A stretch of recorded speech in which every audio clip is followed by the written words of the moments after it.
You're dead weight. I deserve better. That's what my wife said while serving me divorce papers because I lost my job. She thought I'd cry. What I did next made her beg and collapse in courtroom as I walked away with everything. Hey Reddit, I thought I had the perfect life. Steady job, wife, nice apartment. Then I lost my job and she called me dead weight and served divorce papers. That should have been the end, but it wasn't. Let me start from the beginning.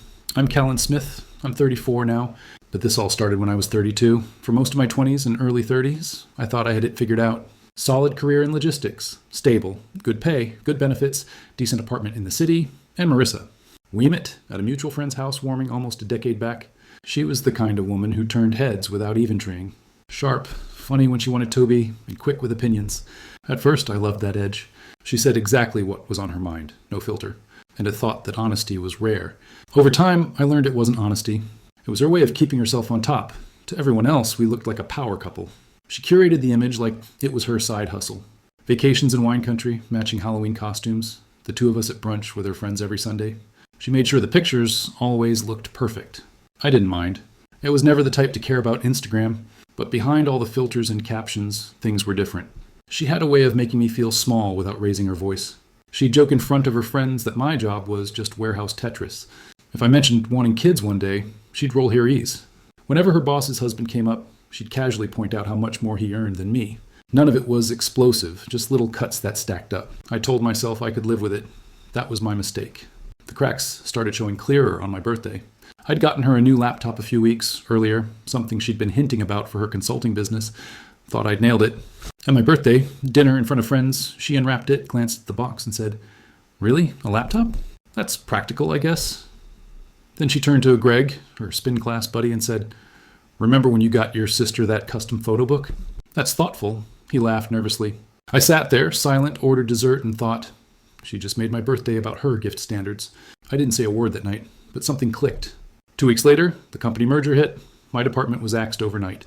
I got the HR speech, the severance packet, the handshake. That was it. I texted Marissa the news on the train home. Her reply, "So what now? You're just going to sit around all day? No call? No, we'll figure it out." Just that. That night, she didn't come home. Next morning, she walked in carrying 2 iced coffees, both for her. She put a manila folder on the counter like it was junk mail. Divorce papers. "You're dead." "Wait, I deserve better," she said. Then she left again. I stood there in the kitchen, staring at the papers. And instead of anger, I felt quiet, just a strange clarity. I took the spare key off my ring, set it down next to the folder, and looked around the apartment. Half the furniture was already hers anyway. My name was on the lease, but everything else in that place screamed her. So I packed a bag, a couple shirts, my laptop, the notebook I'd had since college, and my lifting belt. Called a landlord I knew through work, and rented a small month-to-month studio the same day. The new place wasn't much. Peeling paint, a neighbor who vacuumed at midnight, and just enough room for a mattress on the floor, a plastic table, and a pull-up bar in the doorway. But it was mine. First morning there, I woke up at 5 down, did push-ups and squats until my arms shook, scrambled eggs, oats, cold shower. I sat down with my laptop and started emailing every warehouse contact I could find. Offered to do free on-site efficiency checks. 25 emails before noon, put the responses in a spreadsheet. That afternoon, Rob Cameby. He's been my best friend since high school, now a junior associate at Asmall litigation firm. Barcart, barely a year old. He brought over a $30 printer and a stack of file folders. We sat on the floor, and he showed me how to screenshot texts, date stamp them, and print copies. Don't argue with her. Don't reply. Just document. Evidence wins, not emotion. We labeled the first folder Marissa Communications, as if on cue. Later that night, she texted, "Hope you're okay." No apology, no responsibility, just that. I didn't answer. I screenshotted it, dropped it in the folder, and went back to drafting outreach emails. The studio was dead quiet, but for the first time in years, I wasn't waiting for her to approve or disapprove of what I was doing. It was stripped down, uncomfortable, and weirdly freeing. That was day one. No fights, no speeches, just a decision. She could play her games. I was going tour build in silence. The routine stuck. Like here I am, eggs and oats, cold emails logged in a spreadsheet, study blocks, and the discount gym to close the day. The grind was boring but steady. After about 2 weeks, I finally got a real bite. A manager at a cross-stock warehouse in the industrial district replied. His email was short. "We're behind schedule and my guys are complaining. If you think you can help, come by next Tuesday at 9 on." I spent the next few days preparing. Printed a map of their address. Traced the traffic patterns leading in and out and marked potential choke points. Looked up the company's shipping volume online. Made a checklist for the walkthrough, door usage, staging area, signage, pallet flow. I kept it simple, stuff I'd learned from years in logistics written in bullet points. Tuesday morning, Ish out up 10 minutes early in plain work clothes. The place looked rough. Cracked asphalt, 2 loading doors half blocked by pallets, a line of trucks idling out front. Inside the break room smelled like burnt coffee and grease. The manager, Tony, was red-eyed and chewing gum hard. "Look, I don't have time for a sales pitch," he said. "Just tell me what's wrong." I walked the floor with him trailing behind. Right away, I saw it. Staging lanes crisscrossed, doors not labeled, returns stacked in the same space as outbound shipments. Workers were zigzagging pallets back and forth like ants with no map. I timed one guy dragging a pallet from the return pallet to the far dock. 7 minutes wasted. Did that 3 times an hour, and the whole shift lost hours of labor. I pulled out my notebook and sketched a rough diagram. You've got returns clogging outbound. Switch this door to returns only. Tape off staging lanes so they don't cross. Label each dock with color-coded signage. That alone cuts the back and forth in half. Tony squinted at the sketch. "You think tape and markers fix this?" "Try it for a week," I said. "If it doesn't help, throw it out. Cost you about $30. He shrugged. "Fine, send me a write-up." That night I typed @woo page plan, straight to the point. Page 1, current issues with photos. Page 2, recommended fixes, cost, and expected impact. No buzzwords, no fluff, just do this. It saves X minutes. Santiev. 3 days later he called. "Wheat ride your layout. Dwell times dropped. Returns aren't choking us anymore. Come back Monday." When I showed up, the workers actually looked less miserable. Tony handed me a small check. 30 days, you keep helping, I'll keep paying. It wasn't a fortune. Barely covered rent and groceries, but it was real money earned on my own. I walked out with Appapair in my pocket, feeling like I'd just landed a Fortune 500 contract. First thing I did was stop at a used office furniture shop, bought a real desk and a chair that didn't squeak, hauled them up the narrow stairs of my studio, set them in the corner, and stared at them like trophies. That night, Rob swung by. I saw the desk, smirked, and said, "Big shot now, huh?" I laughed, but he was serious. "Don't lose focus. One pilot isn't stability. Keep stacking them." He pulled out his laptop and reviewed some of the legal documents with me, making sure I wasn't missing deadlines. My cousin Aaron called the next day. He'd served in the Marines, now worked construction. His advice was simple. Discipline is easy when things are bad. The test is when it starts getting better. Don't let up. Even my old foreman Miller checked in. He'd heard about the layoff and said, "Keep your head down, make yourself useful, and people will pay." Logistics doesn't care about excuses. I wrote that one down. Between the 3 of them, I had accountability covered. Rob for legal, Aaron for discipline, Miller for experience. That week, Marissa's number lit up my phone again. Number lit. This time it was sharper. "You'll regret ignoring me." I read it twice, then laughed. I screenshotted it and thought I regretted not having popcorn ready for this performance. I didn't reply. It never did. Instead, I sat at my new desk, opened my spreadsheet, and drafted the next 50 outreach emails. By the time the first pilot wrapped, I had a routine. Outreach in the morning, client visits a couple times a week, gym in the evenings. Money wasn't rolling in yet, but it was something. What I didn't expect was how fast Marissa's side came after me legally. Within a week, her lawyer got a temporary injunction. A short order limiting me from moving business funds or signing any new contracts above a small cap until disclosures were complete. It didn't stop me from working, but it put a drag in everything and forced me to keep bigger agreements in draft. Rob came over one night with a folder in hand. "You're not going to like this," he said, dropping it on my desk. It was a settlement proposal drafted by her lawyer. I skimmed through the pages and had to stop halfway to make sure I was reading it right. She wanted the car. Not shocking, it was in her name. She also wanted the apartment. Even with my name on the lease, her lawyer said they'd ask the court to give her exclusive possession until the term ran out. But then I saw the kicker, a demand for aggressive spousal support tied to me future income. Her reasoning was spelled out in black and white. She had sacrificed her best years to support me. I leaned back in the chair. Her best years apparently had an expiration date. Rob smirked, but didn't laugh. "Don't sign anything," he said. "This isn't a proposal. It's a cash grab. We'll respond when we're ready." So we built a plan. Rob walked me through how discovery worked, what we could ask for, what we'd have to provide, and how to organize everything. We cleared the top shelf of my little metal cabinet and started labeling folders, communications, financials, assets, timelines, each one with tabs and sticky notes. The first thing Rob drilled into was consistency. Every text, every email, every screenshot, printed, dated, filed. Every expense related to my work or living situation, logged and backed up. "Paper trails win cases," he said. I took it seriously. Marissa wasn't quiet in her end either. She kept posting pictures on Instagram like nothing had changed. New clothes, brunches, and one that really caught my attention. A shot of her standing in a condo I didn't recognize. All modern furniture and polished wood floors. The caption read, "Fresh starts." I compared the timestamp of that post to the date she'd served me papers. She'd moved out fast, too fast. Discovery later showed her new lease had been executed a week before I was served with first month's rent, and the deposit wired 2 days earlier. The timing wasn't grief, it was prep. It got stranger when I noticed Greg's car in the reflection of the window. Same spin class Greg who'd been her just a friend. That set me digging. I cross-checked Venmo history from when we were still sharing some accounts. Payments from her to Eskin kept popping up. Her sister notes attached said things like branding, design work, and consulting. Problem was, Marissa's sister was a nurse. No branding business on the side. No consulting gigs. I dug deeper. Remembered one vendor name she'd mentioned in passing when bragging about helping Greg with business ideas. Looked them up online. Found they'd issued invoices to an LLC registered under her sister's name. That didn't add up. It showed Rob. He raised his eyebrows. That's interesting. If she's funneling money through her sister, that's concealment. We can subpoena this. So we did. Rob filed a request for financial disclosures tied to that LLC. Weeks later, the documents came back. Transfers, invoices, payments, all during our separation. Most labeled as consulting fees from Greg's company.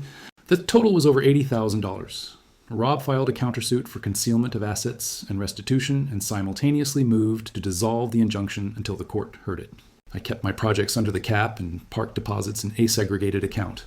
We weren't shouting, we were just lining up receipts. I flipped through the pages, shaking my head. She created a fake business under her sister's name, then ran money through it to hide it. Looks that way, Rob said. And the best part is, she left the timestamps right there. No way to spin this as old money or an accident. While Rob built the case, I kept stacking clients. Tony, at the Cross, Doc referred me to a buddy who managed Asmall distribution center across town.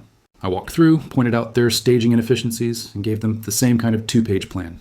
They tried it, saw improvement, and signed me for a short-term contract that turned into another referral. Within a month, I had 3 paying clients. Nothing glamorous. Small warehouses with dusty floors and tired managers, but every one of them gave me thank you emails. I screenshotted those too. Not for court, but to remind myself the work mattered. My deliverables were always the same. Simple graphs of before and after dwell times, photos of reorganized lanes, bullet points of savings and hours. Not fluff, just proof. The clients respected it because it looked like results, not sales talk. Between the contracts and the subpoena evidence, I felt like the pieces were finally lining up. I wasn't rich, but I wasn't broke. I wasn't shouting or chasing, just documenting and building. About a month earlier, my dad's old business partner had asked me to advise his new startup and said he'd grant me a small block of advisory shares down the line. At that point, there was nothing to disclose. No grant, no vesting, just an email and a promise that sounded bigger than it was. A tiny blurb would pop up later and make it look like a windfall, but at the time it was just paper. One night, I sat at my desk surrounded by stacks of paper and labeled folders. Rob handed me a fresh binder and said, "Name it." I wrote on the cover in black marker, "LC Inflows." That binder felt heavier than it was. Not just paper, but proof. Proof she'd laid. Proof she'd tried to game the system. Proof I wasn't crazy for suspecting. I slid it onto the shelf next to the others. Row by row, tab by tab, the case was taking shape. And for the first time since she'd walked out with iced coffees and divorce papers, I felt like I wasn't playing defense anymore. When you're buried in paperwork, you end up finding things you didn't know you still had. That's how the therapy recordings came back into play. About a year before the split, Marissa had pushed us into couples counseling. She framed it as preventive maintenance, the kind of thing all serious couples supposedly do. I agreed because at the time I thought maybe an outside perspective could help. The sessions were with Dr. Lanning, an older guy who spoke softly and had a way of making long silences uncomfortable. Has structured things differently than I expected. Some sessions were joint, both of us in the room. Other times he split them, half an hour with me, half with her. He said it gave him a better sense of how we each saw the relationship. On top of that, he recorded everything at the start. He explained it. Both of you will get access to these audio files afterward, so you can reflect between sessions. We nodded and signed off. After every meeting, he'd email us links. At the time, I barely touched them, but being the type who saves everything, I threw them into a cloud folder. Then I forgot about them. Months later, while building binders for Rob, I stumbled onto that old folder. 6 files, each about an hour long. I clicked one out of curiosity, headphones in, and started listening. The first few minutes were standard therapy talk. Me explaining stress at work, her talking about wanting more ambition from me. Then the audio shifted. It was one of her solo sessions. I recognized the cadence in her voice. Calm, no emotional, like she was talking through a business plan.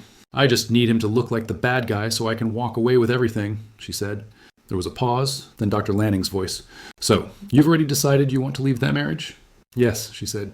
"I've decided, but it'll go better if he looks like the problem. That way I get the apartment, the car, and sympathy." I froze.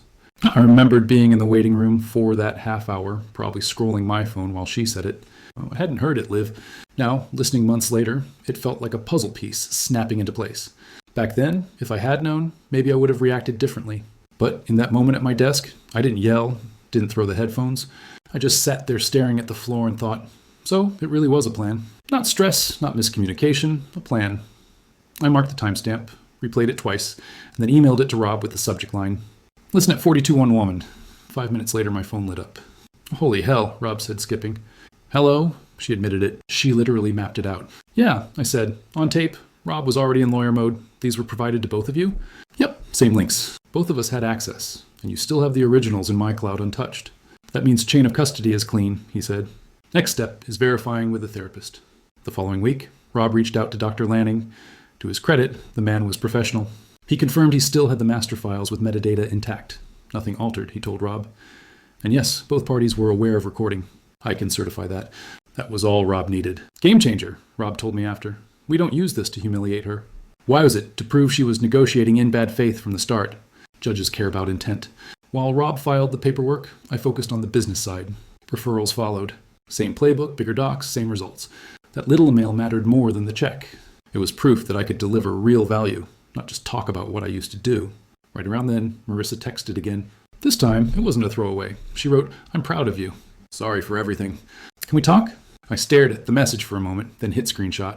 Filed it. I wasn't naive. If she really wanted to reconcile, she wouldn't have hired a shark lawyer to squeeze me for money. Rob appeared as my counsel on the case. His partner signed the filings, but Rob argued the motions. At the next hearing, Rob filed a motion to admit the recordings. He argued it clean. "Your Honor, these files show Miss King wasn't participating in good faith. She was strategizing to manipulate the divorce outcome." Her lawyer objected immediately. Claimed private therapy shouldn't be weaponized. The judge wasn't moved. Both parties consented to recordings. He said therapist confirmed authenticity and chain of custody, motion granted. The exhibits weren't sealed, so the admitted audio and transcript excerpts became part of the public record. When we walked out, Rob looked at me with that rare grin he had when things aligned. She thought therapy was her shield. Turns out it's our sword. I didn't celebrate. I went home, cooked chicken and rice, and updated my client's spreadsheet. That was the difference between us. She played games. I stacked proof. Depositions aren't like TV. No shouting, no dramatic slamming of papers. Just a table, a recorder, and a lot of questions that sound boring until someone slips. Marissa came in with her lawyer and a folder she barely looked at. Sunglasses stayed on until she sat down like she wanted to make an entrance. Rob, my attorney, sat across from her calm, pen in hand, not even glancing up at the posturing. He started easy. Dates, addresses, confirming she'd filed for divorce, confirming she'd requested disclosures. Then he slid one page across the table. "Can you explain the purpose of this LLC registered under your sister's name?" Her fingers froze on the folder. "What LLC?" Rob didn't flinch. "The one filed May 11th of last year. I have the articles of organization. Your sister is listed as owner, but you're on the lease agreement for its office address. Bank records show deposits tied to this LLC during your separation." Her lawyer jumped in. "We object to the characterization." Rob cut him off politely. "You'll have your chance. For now, I'm asking the witness. What was the purpose of this LLC?" Marissa blinked, licked her lips. "It was a consulting thing. Branding? Just ideas? Consulting for who?" "I don't remember." Rob leaned back. "You don't remember receiving over $80,000 in payments labeled as consulting fees from Greg Harlan's company during the expiration?" Her lawyer stiffened. Shettried to answer, then stopped. I'd have to see the documents. Rob slid the bank statements across. "They're here." She didn't speak for 10 full seconds. Finally, I don't recall the specifics. The recorder caught everything. After the deposition wrapped, Rob whispered tome on the way out. She cracked. Even if she backtracks later, the pause alone says plenty. The hearing a week later was a different stage entirely. The courtroom smelled like wood polish and old carpet. Judge Reynolds sat high, glasses low on his nose. Marissa arrived in beige cashmere like she was there for a photo shoot, not litigation. Her lawyer opened strong, arguing I had hidden equity from her during the divorce, referring to the shares I had received in my father's old partner's startup. They waved around a Forbes blurb as proof I'd been sitting on value the whole time. When it was our turn, Rob stood calm, one hand in his pocket, the other flipping through a binder. "Your Honor, let's walk through the timeline. Mr. Smith received those shares 28 days after the divorce was finalized. At the time of settlement, they had zero liquid value. Meanwhile, he clicked a remote and a screen lit up behind him. Ms. King created an LL Sunder, her sister's name prior to the divorce, funneled over $80,000 into it from a third party, and concealed those assets." The judge looked up, eyebrow raised. "Is there documentation?" Rob clicked again. Bank statements filled the screen. "Yes, Your Honor, and there's more." He paused. We also have authenticated therapy recordings where M's. King admitted she intended to make Mr. Smith look like the bad guy so she could walk away with the apartment, the car, and sympathy. The therapist confirmed chain of custody. These were joint counseling sessions with both parties' consent. Marissa shifted in her sit, arms crossed.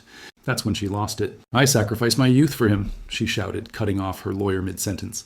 I wasted the best years of my life supporting a man who couldn't even buy me a thoughtful birthday gift.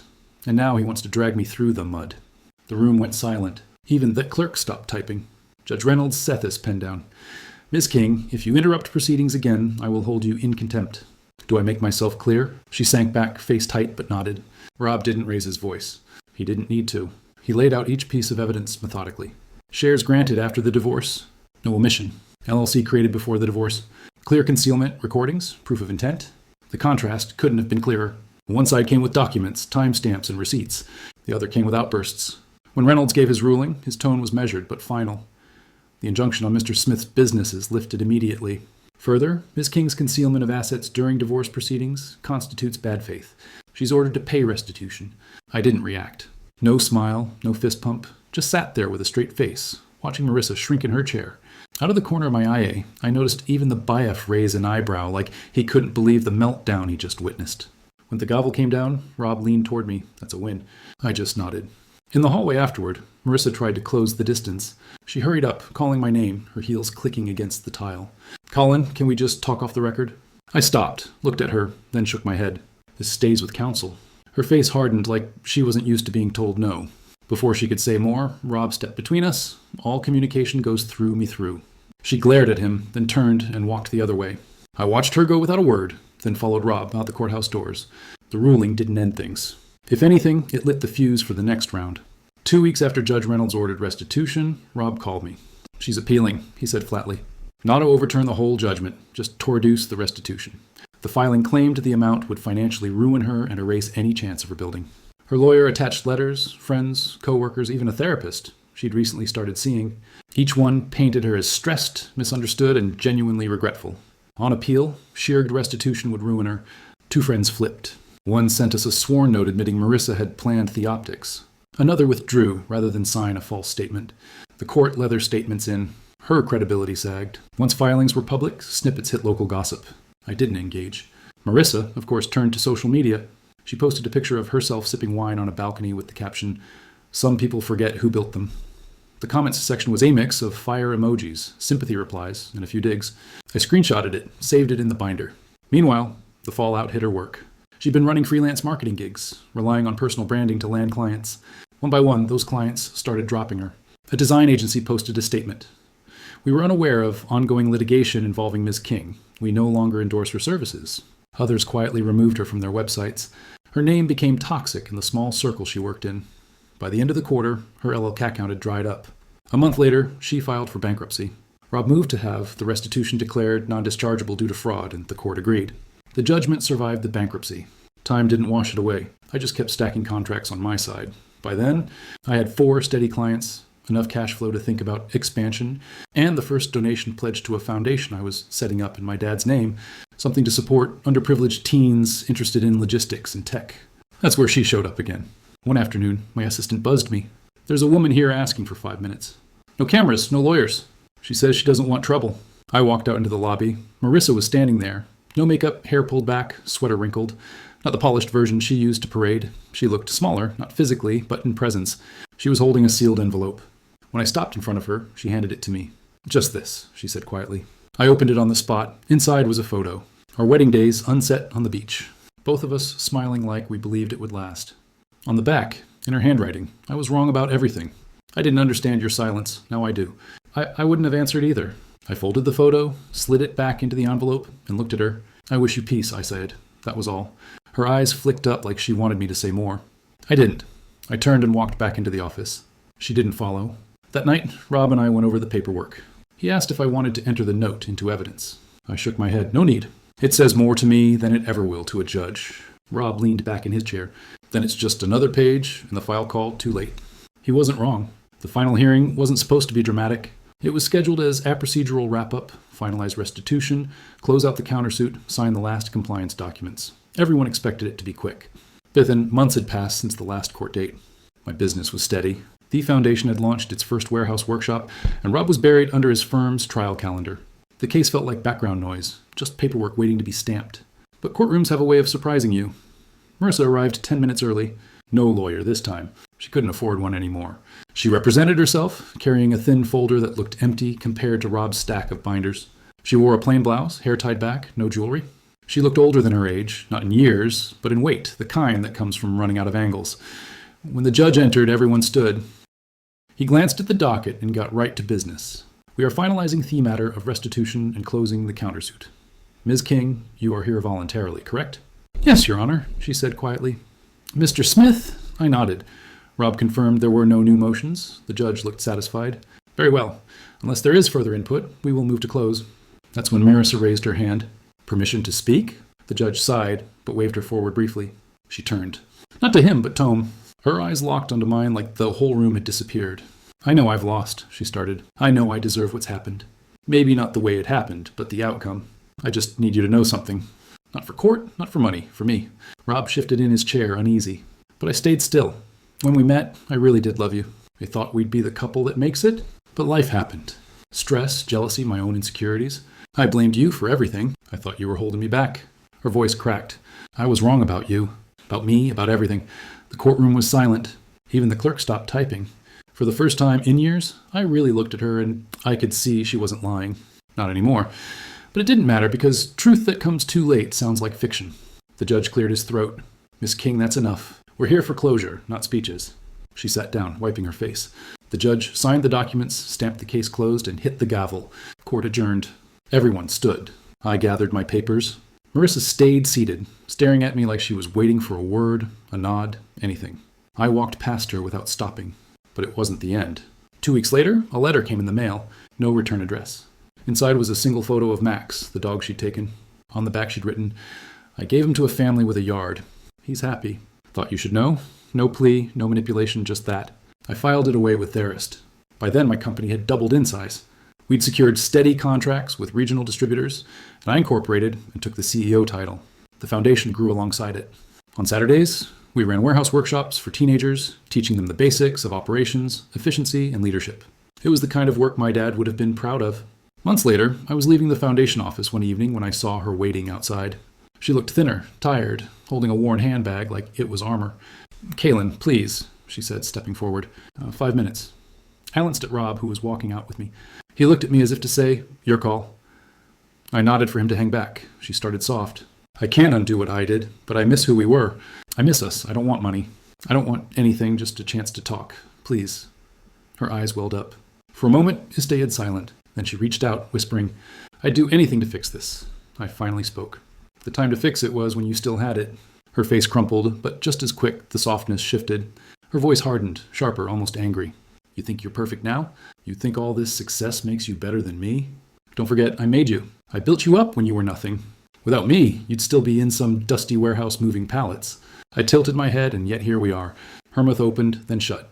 She looked at him for a long second, like she wanted to scream or beg again, but nothing came out. Finally, she turned and walked away.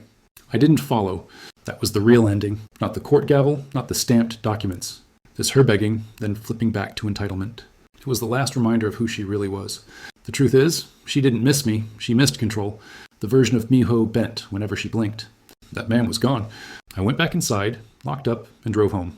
Elise called while I was on the road. We talked about a book she was reading. Nothing dramatic, nothing heavy. And I realized that was the real win. Not court rulings or contracts, but peace. Sometimes I think about Marissa, not with hate, not with longing, just awareness. She's out there somewhere, starting over. Maybe she'll heal. Maybe she'll repeat the same cycle. I don't know. And I don't check. Because closure isn't something someone else gives you. It's the silence you choose to keep. YouTube just dropped this new hype feature. If you're hooked on this story, smash that hype button. It tells YouTube this video deserves to blow up.